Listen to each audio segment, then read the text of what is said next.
Storytelling is hugely powerful. It's really misunderstood and probably quite undervalued in business. But if you get this right, it has such influence across your organization. So I came across this book, The Science of Storytelling by Will Stor, and I've read it, I loved it, and I wanted to give you my top 4 takeaways from this book. So number 1, the most powerful tool in storytelling is curiosity. The best stories start by invoking curiosity. Have a look at some of these examples. Where's Papa going with that axe? Or it is the saddest night, for I am leaving and not coming back, in intimacy. Or Mother died today or yesterday, I don't know, in The Outsider. Think about how they make you feel as an opening sentence in a story. There's so much packed within that. But it's natural for our brains to react. The brain is hugely powerful. We've got 86 billion cells, each one as complex as a city. And there are signals flying about between them at 120 meters per second. But what is all that power for? Well, you could argue that it's control. In evolutionary theory, if the aim is to survive and reproduce, the brain is all about controlling the environment in order to achieve that purpose. And in that context, what is the enemy of control? It's change. Our brains are hugely sensitive to change. Change is both a threat, but it's also an opportunity. But the one thing that happens when the brain perceives change is it sparks immediate focus and attention and curiosity as to what's going on. Is that change good or is that change bad? As humans, we are naturally very inquisitive. Apparently, children ask on average 40,000 explanatory questions of their caregivers as they're going through childhood, which for me felt like a slight understatement. What's also interesting is that our brains struggle with incomplete sets of data and information, even if it's completely irrelevant or not of interest to us. If we're presented with something that has an amount of information, it naturally sparks curiosity if that information set is incomplete. And one of the things I love about the book is that it talks about curiosity as shaped like an N curve. Now, on this curve, if you look on the left-hand side, our curiosity is very low. And that's because we have no idea about the answer. We've given no or very, very, very limited information. Too little to invoke curiosity. But we have the same level of limited curiosity when we have all of the information and we definitely know the answer. So the optimum point of maximum curiosity is right in that middle point where we have some idea but with gaps. If you wanted to look into this further, the book talks about the psychology of curiosity and Lowenstein breaking it down into the 4 ways that you can involuntarily induce curiosity. So the first one is posing a question or presenting a puzzle. The second is where you show a sequence of events with an anticipated end but an unknown end. The third is a violation of expectations that triggers a search for why has that happened, an explanation as to why that's happened. And then the fourth one is the knowledge of possession of information by somebody else. And this is why certain stories and TV programs always do so well with the mass population, because it's so rewarding and captivating in a whodunit type of genre when you're trying to guess and you want to know what the answer is. So what does this teach us then? Well, whilst the most common reaction to change is naturally anxiety, it is also an opportunity to invoke curiosity. And that is a really powerful place to start when you want people to engage with a message that you want to land with them. So number 2, gossip culture. Gossip is a universal behavior. Apparently 2/3 of our conversation as humans is devoted to it. Mostly it's about concerning moral infractions, as I think they call it in the book. So stories are a way of maintaining pro-group behavior. And they do this by triggering moral outrage. This either pushes us to act in defense of the character being gossiped about or against the character being gossiped about. When we hear a story and we feel the emotion of moral outrage about something that's happened, the natural thing we want to see is a consequence to that or a reward. And you can imagine that if you think back to situations in work when you've heard of somebody doing something really good and you think, Oh, that's lovely. I really agree with that. I really hope they get recognized or rewarded for that. Or equally, when you hear of somebody doing something wrong or against what you think is right, then you want to see them punished. So back to evolutionary psychologists. They believe that we are built with two ambitions: to get along with people and to get ahead of them. And obviously these two are quite incompatible, and that's why you see things like betrayal, hypocrisy, dishonesty, etc.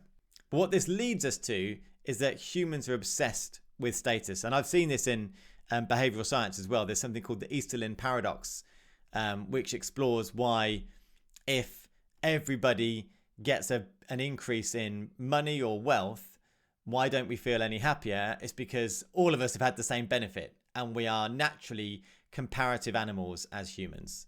This is why in newspapers you always see stories about people in high up, influential or high status positions, and often their moral infractions. It's because we love to see people fail that we perceive as further ahead than we are. As I was reading this section on gossip culture, it made me think about those two classic workplace culture questions, which are: what behaviors are you rewarding, and what behaviors don't you tolerate?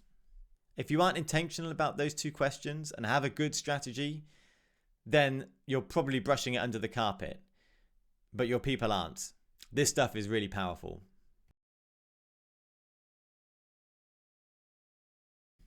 Number 3, cause and effect. This comes up a lot throughout the book, and it's all based around our need to understand why. There has to be a cause and there has to be effect. You can't get one without the other. And this is why people become detectives. Think about an instance where somebody in your organization has left. What will absolutely be happening as soon as that leaving message comes out is everybody will be wondering why that's happened. Now, we can't always know a cause and effect. We're not always presented with all of that information. But in the absence of that information, your brain storytells to itself. And your brain has to do that.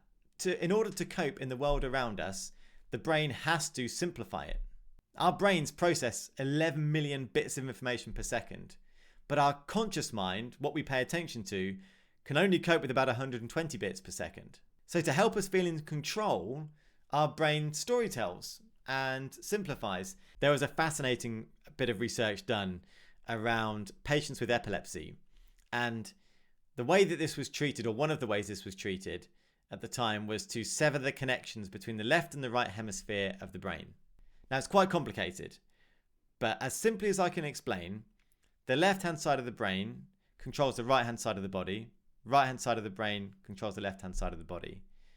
And in this experiment, it was showing your left eye certain images and your right eye certain images, and then your left hand had to touch something relevant to the image and your right hand had to touch something relative to the image.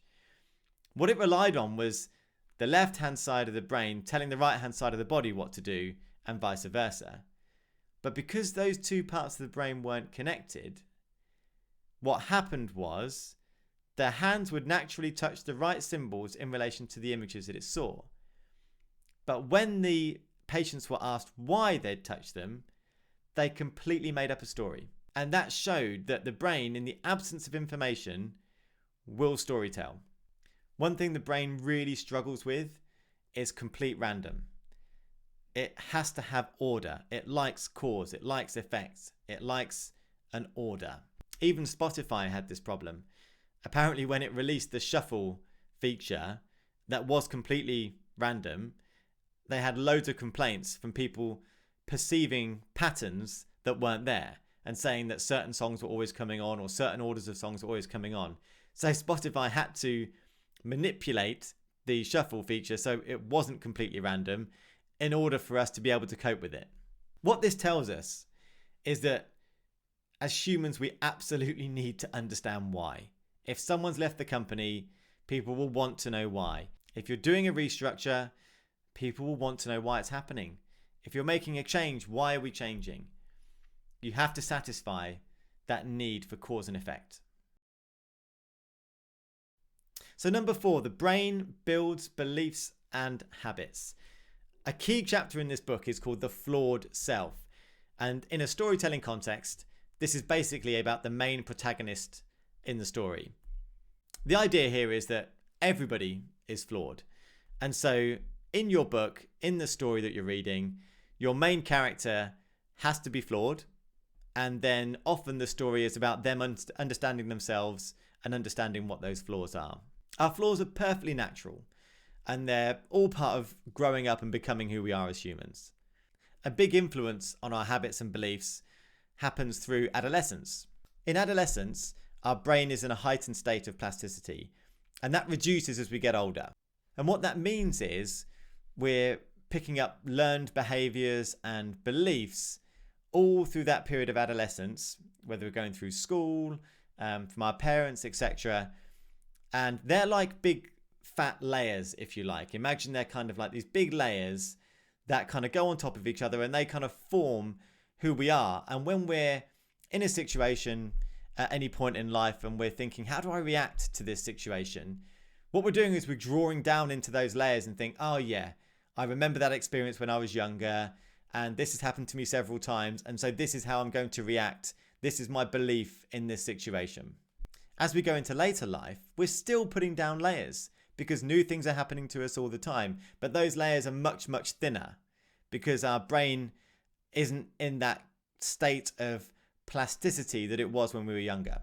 What all that means is that it's hard for us to change, learn new behaviors. There was a really good way of describing it in this book where they talked about, I think it's Professor Bruce Wexler, who said that when we're younger, we are model builders and we're constantly curious about the outside world, and that's helping us to form beliefs and things like that.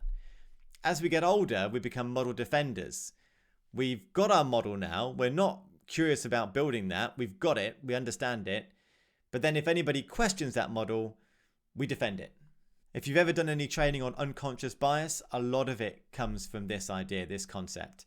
You know, take confirmation bias as just one such example. When we're thinking about how Professor Bruce Wexler talked about model defenders, model builders, once we're at that stage where we've got our model defined, we're out of adolescence, then we're defending that model. And anybody that comes to us and says, I have a similar belief system to you, brilliant, that's great, yep, you're part of my group. Anybody that comes in and questions that model, our natural inclination is to disagree with them or to find other information that supports what we want to think. This chapter really made me think about my time at Microsoft, because some of the most powerful storytellers were those senior execs across the company like Satcher or Brad Smith, and they would tell very authentic, personal stories that were just hugely powerful. And I remember the emotion and the feeling of thinking, I have similar things, whether they were talking about their children, for example, or something like that. I have similar things going on in my life, or I have experienced the same emotions that they're talking about. And that triggers something within you when you hear that. So if you can tap into this, if you can help your people feel like they're not alone, like they belong, then you can foster such a healthy workplace culture from it. So thank you for watching. If you've read the book, then please let me know what you thought. And if you decide to go and read the book after watching this, then I'd love to know your thoughts on the book.